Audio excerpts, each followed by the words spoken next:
ఏమిచ్చింది Congress party? ఈ ప్రభుత్వం అధికారంలోకి వచ్చిన తర్వాత కోతలు తప్ప రైతులకు ఇచ్చింది ఏమీ లేదు.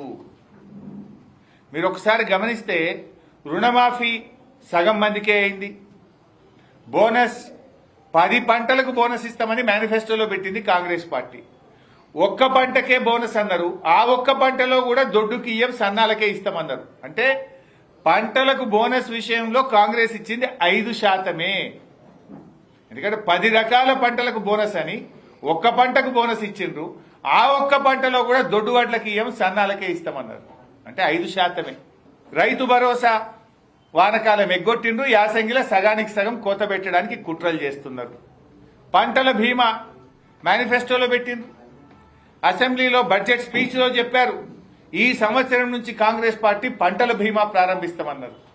వానకాలంలోనేమో ఏమైందా పంటల బీమా అంటే యాసంగికి వెళ్ళిస్తామన్నారు. ఇప్పుడు యాసంగి వచ్చింది, పంటల బీమా ఏమైందా అంటే మళ్ళీ వచ్చే సంవత్సరం చూస్తామంటారు. అంటే పంటల బీమా గుండు సున్నా. రైతులకు వ్యవసాయ పనిముట్లు ఇస్తాం, అది సున్నా. ఒక్క పనిముట్లు ఈ సంవత్సరం ఇచ్చింది లేదు. పాడి రైతులకు 5 రూపాయల ప్రోత్సాహం అన్నారు, అది గాడిద గుడ్డు పెట్టిండ్రు. అన్నీ ఉత్తాయే, మీరు ఏమిచ్చారు? పాడి రైతులకు 5 రూపాయల ప్రోత్సాహం అని మేనిఫెస్టోలో పెట్టిరి, గాడిద గుడ్డు పెట్టిరి. వ్యవసాయ పనిముట్లు ఇస్తామంటారు, గుండు సున్నా పెట్టిరి. రైతులకు పంటల బీమా అంటారు, దాన్ని సున్నా పెడితిరి. రైతు భరోసా సగానికి కోత పెట్టే కుట్ర చేయబడితిరి. రుణమాఫీ సగమే చేస్తిరి. బోనస్ చెప్పిన దాంట్లో 5 పైసలు ఇచ్చిండ్రు, 95 పైసలు ఎగబెట్టిండ్రు. 24 గంటల కరెంట్ అన్నారు, ఏడవైనా 16 గంటలకు మించి కరెంట్ వస్తలేదు. ఇక మరి మీరు ఇచ్చింది ఏంది? మీరు రైతులకు చేసింది ఏంది అని నేను అడుగుతున్నా.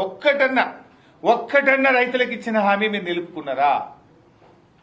అరే 2 లక్షల మీద అప్పున్నోళ్ళని ముఖ్యమంత్రి ఏమన్నాడు? పోన్రి బ్యాంకులలో జల్దీ కట్టురు మీకు ఎత్తామన్నాడు. ముఖ్యమంత్రి మాట నమ్మి అప్పులు తెచ్చి 2 రూపాయలు 3 రూపాయల మిత్తికి తెచ్చి బ్యాంకులలో డబ్బులు కడితే ఆ 2 లక్షల పైన ఉన్న రైతులకు ఇవ్వాలటికి రుణమాఫీ అయితలేదు. నేను అడుగుతా ఉన్నా, 2 లక్షల పైన ఉన్నటువంటి రైతులకు ఎప్పుడు రుణమాఫీ చేస్తారో కట్ ఆఫ్ డేట్ పెట్టండి. ముఖ్యమంత్రి గారు నీ మాట నమ్మి మిత్తికి తెచ్చి బ్యాంకులలో 2 లక్షల పైన ఉన్న డబ్బు కడితే ఇవాళకి ఒక్క రైతుకు కూడా రుణమాఫీ కాలేదు. 2 లక్షల లోపున్నోళ్ళు కూడా చాలా మంది ఇలా ఇబ్బందుల్లో ఉన్నారు. ఇంకా చాలా మందికి రుణమాఫీ కాలేదు. మిత్తిల మీద పడ్డాయి. నువ్వు డిసెంబర్ 7 తారీఖు దాకానే మిత్తి మీ లెక్క పెట్టినావు. ఏడాది ఆలస్యంగా రుణమాఫీ చేసి ఏడాది మిత్తిలు రైతులతో కట్టించినావు. నువ్వు ఇవాళ రుణమాఫీ ఆలస్యం చేసింది నువ్వు. ఏ రోజు రుణమాఫీ చేస్తే ఆ రోజు దాకా మిత్తి కట్టిస్తావా? డిసెంబర్ 7 తారీఖుకే లెక్క పెడతావా? డిసెంబర్ 7, 2023 నాటికే లాస్ట్ అంటే మరి 6 నెలలు ఏడాది మిత్తిలు ఇవాళ రైతుల మీద పడతా ఉన్నాయి. ప్రతి రైతు 20,000, 30,000 ఈ రుణమాఫీ విషయంలో రైతుల మీద భారం పడతా ఉంది. ఇలా 2 లక్షల లోపు కూడా రేషన్ కార్డు నిబంధన పెట్టి, కుటుంబం నిబంధన పెట్టి, కుటుంబంలో ఒక్కరికనే నిబంధన పెట్టి ఇలా రుణమాఫీలో కూడా సగానికి సగం రేవంత్ రెడ్డి కోతలు పెట్టిండు. ఇలా ఈ రైతుల పట్ల కాంగ్రెస్ పార్టీ వైఖరిని మేము తీవ్రంగా ఖండిస్తా ఉన్నాం. అందరికీ అన్నం పెట్టే రైతన్నను అడుక్కునేవాడిగా మార్చొద్దు.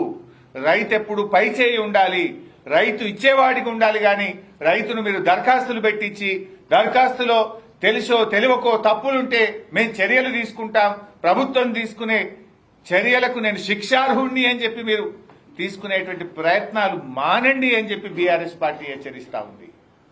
మీ దగ్గర డేటా ఉంది, ఇదేం కొత్త స్కీమ్ కాదు, నువ్వేం కొత్తగా ఇస్తలేవు. 11 సార్లు కేసీఆర్ ఇచ్చిండు కదా, అదే పద్ధతిలో 5,000కు బదులు 7,500 ఇస్తాను నువ్వు నమ్మించినావు. నమ్మించి గద్దెనెక్కినావు. మరి గద్దెనెక్కిన తర్వాత నీవు ఇచ్చిన వాగ్దానాన్ని అమలుపరచు. బాండ్ పేపర్ల మీద రాసిచ్చినావు కదా 7,500 ఇస్తాను. వెంటనే వానకాలం యాసంగి పైసలు 15,000 రూపాయలు విడుదల చేయాలని చెప్పి కూడా ఈరోజు బీఆర్ఎస్ పార్టీ డిమాండ్ చేస్తుంది.